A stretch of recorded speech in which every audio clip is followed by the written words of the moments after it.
দর্শক আসসালামু আলাইকুম রহমতুল্লাহ বরকাত। আশা করি সবাই ভালো আছেন। আপনাদেরকে একটা নতুন একটা ভিডিও দেখাচ্ছি। সেটা হচ্ছে, আপনারা ভিডিওতে দেখছেন স্টেজের সামনে স্টেজে তারা জামাতে নামাজ পড়ছে কিভাবে, ইমামরা পিছনে আর মুক্তাদিরা সামনে। তাদের উচিত ছিল স্টেজটা পশ্চিম দিকে করা, যেন নামাজের সময় তারা নামাজটা ঠিক মতন পড়তে পারে।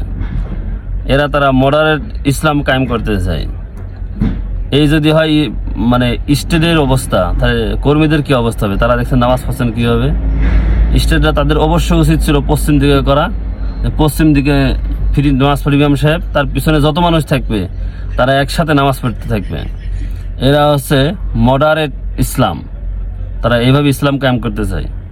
অবশ্যই আপনারা তাদেরকে ভোট দিয়ে জয়যুক্ত করবেন কি না সেটা আপনাদের মন্তব্য, আপনাদের ইচ্ছা। ভিডিওটা ভালো লাগলে অবশ্যই আপনার মন্তব্য কমেন্ট বক্সে জানাবেন। আল্লাহ হাফেজ।